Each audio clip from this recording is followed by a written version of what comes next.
Our centering thought today began with an unsettling observation from French philosopher Jean-Paul Sartre. Once you hear the details of victory, it is hard to distinguish from defeat. In the Western world, and particularly in our American culture, we are meticulously trained from birth to seek the win. We are a culture of scoreboards, litigated outcomes, and ultimate fighting championships, both literal and metaphorical. We want the argument settled definitively. We want the policy passed by a landslide. We want the other side silenced so we can finally have some peace. We equate victory with progress. But Sartre, writing in the wake of a global conflict, warns us that a victory often carries the same structural dangers as a loss. Why? Because most victories in our world are achieved through the mechanism of conquest, and conquest by its very nature leaves a trail of debris. When we win by crushing an opponent, we don't inherit a peaceful kingdom.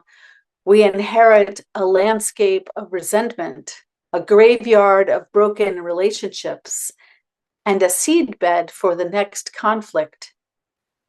If the win requires the dehumanization of the loser, then the victor has lost their soul in the process. We light our chalice today for the courage to speak when silence feels safer, but also for something much harder to attain, the wisdom to know how to speak, and more importantly, when listening is more important. As Unitarian Universalists, we seek a voice that does not aim to defeat another, but to reconcile a we. As many of you know, I left this past week, last Wednesday night, to attend a training and a march with clergy in the spirit of Martin Luther King Jr. in Minneapolis. I did not go there seeking a trophy. I share this with you not for comfort or for congratulations, but to highlight a fundamental truth about the work of justice. When we register our dissent, whether we're standing on the Falmouth Green on a cold Saturday or attending a meeting of the Falmouth Homeless Coalition, as I did on Saturday, or gathering for the MLK breakfast, or helping at the service center, or belonging to each other, or any other civic engagement you are engaged in, we are doing more than accepting what is. We are laboring to birth what could be. There is a strange paradox in activism. If the streets were safe and everybody was cared for, we would not need to stand out in the cold. We would not need to march. In a sense, the victory of a perfectly just world would mean the end of the very community and solidarity we find in the struggle. Sartre suggests that in the moment of total victory, something vital is lost. Part of what is lost is the urgency of our connection to one another. When we are comfortable, we often stop looking at the person next to us. It is in the not yet of our world that we find our deepest purpose. If victory is often a hollow mask, what then of defeat? For this, we turn to the poet Khalil Gibran, who offers us a radical reframe. He does not see defeat as failure to be avoided at all costs. Instead, he calls it defeat, a shining sword and shield. To the world, defeat is a losing proposition, a place of shame, a sign of weakness. But Gibran suggests that defeat and loss are actually sacred spaces of self-knowledge. In the victory, we are draped in what he calls withering laurels and world glory, things that look bright but are actually dying the moment they touch our heads. Defeat, however, strips us bare. It removes the ego's armor. It forces us to look, perhaps for the first time, at the steep, rocky soul beneath the persona. Defeat is generally more honest than success.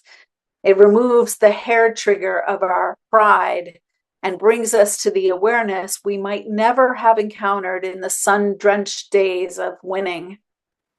One thing I recognized in Minneapolis was that the organizing groups were all groups who had known defeat or been disenfranchised in some way.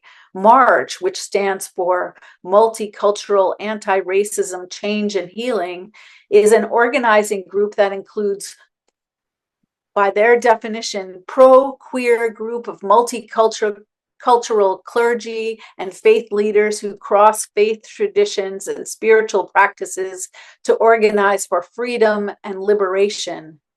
They've done this in the Dakota land, in the Twin Cities, and have been evolving to the needs since the murder of George Floyd, to Standing Rock, to now witness the Chronicle and try to stop the atrocities that are happening in the streets and homes in Minneapolis. It is MARCH and Black Lives UU that put out the call that I saw and brought me to Minneapolis.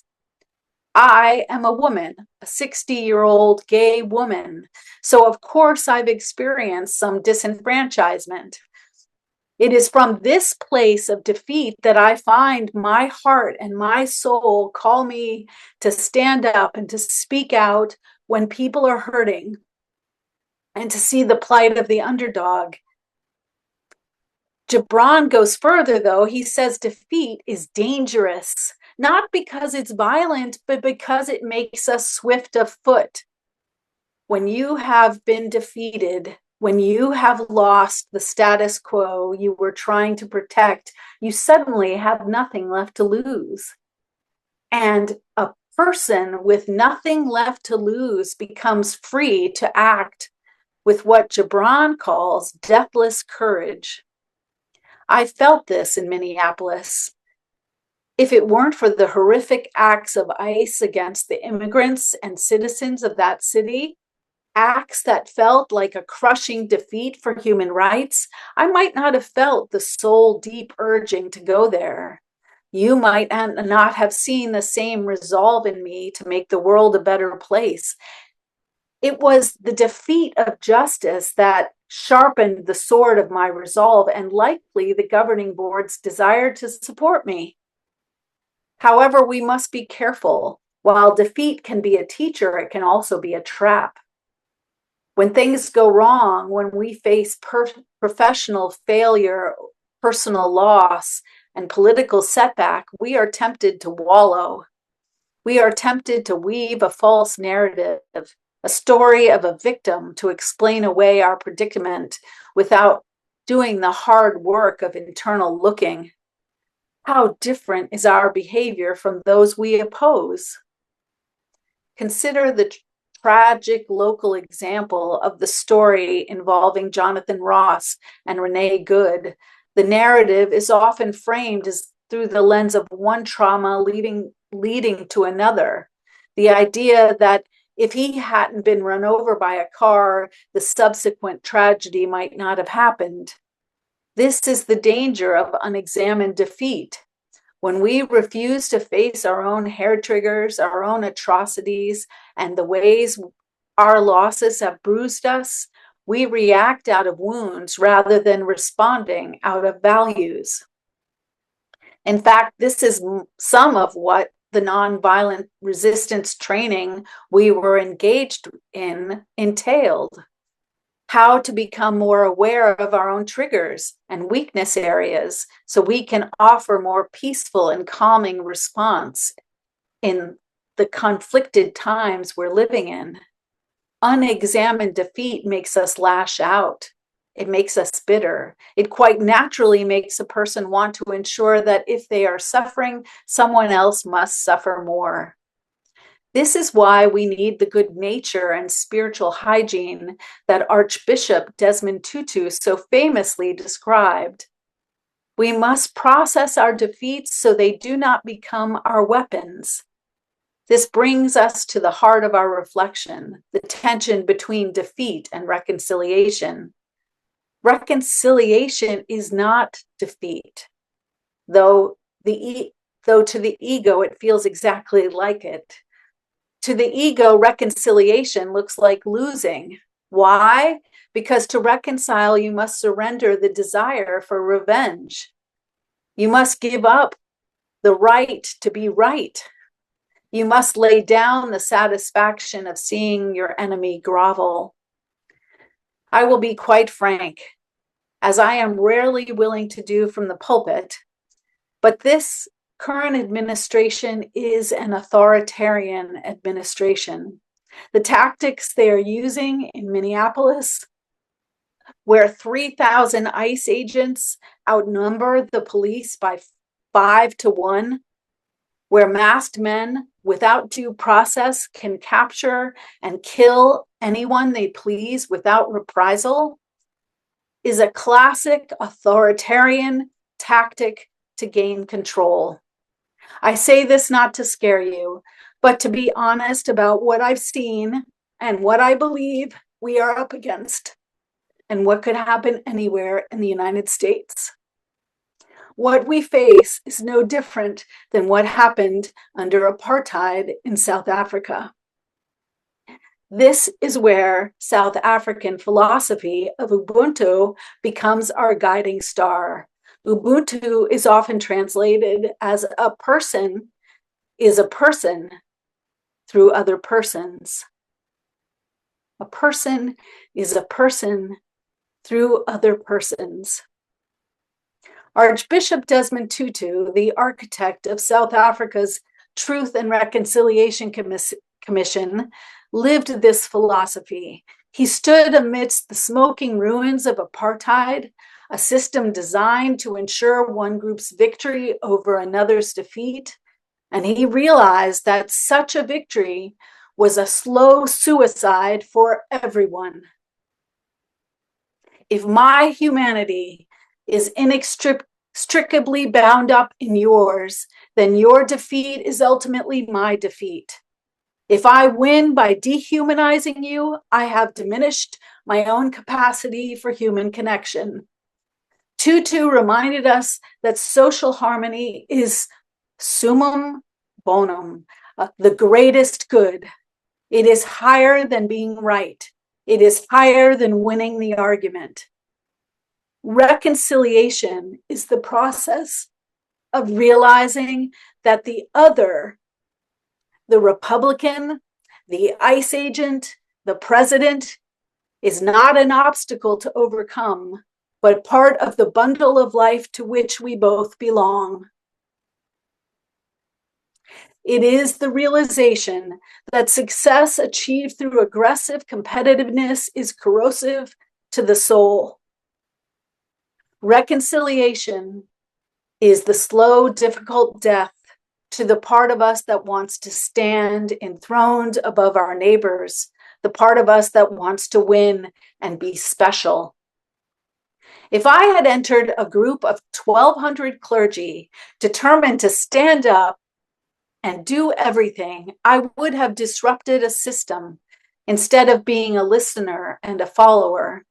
I learned that there are things we can do to protect ourselves, and loving our neighbor as ourselves is chief among them.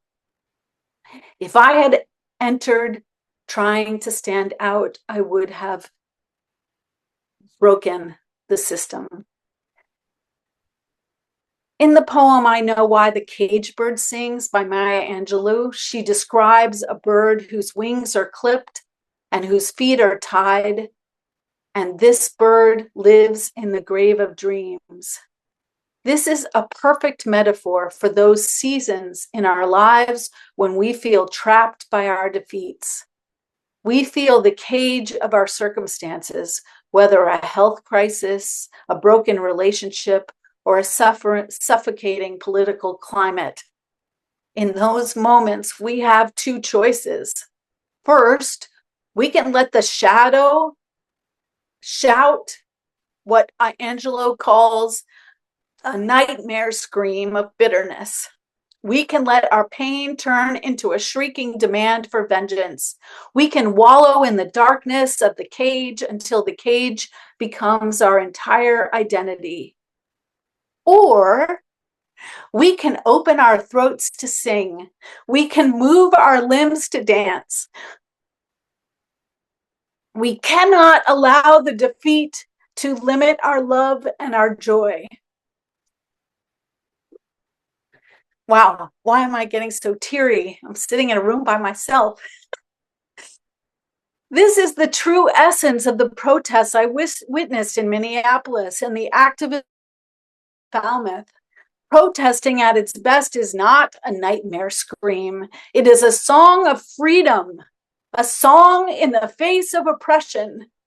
It is the act of claiming one's humanity, even when the bars of the cage are still locked. They told us it might take 10 years to overcome an authoritarian system. But wouldn't it be better to spend that 10 years dancing? When the ministers gathered in Minneapolis this week, we sang.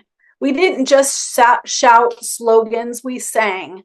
We sang the song of the cage bird, which is ultimately a song of reconciliation with reality. We sang not of being strong. We sang of being weak, but needing to be strong, of being brave anyway. We sang because when you sing and you dance, you are practicing a form of freedom that no jailer can ever take away. I'm going to drink some water. When you choose to sing freedom rather than scream for revenge, we are practicing the highest form of Ubuntu. We are refusing to let the cage of the circumstances define our humanity. We are saying, you may have defeated my body or my policy or my movement today, but you have not defeated me. You have not taken away my song. In the end, the real difference between defeat and reconciliation is our intent. Defeat is what we allow to happen to us when we lose a power struggle. It is passive, it is heavy, it is the end of the road.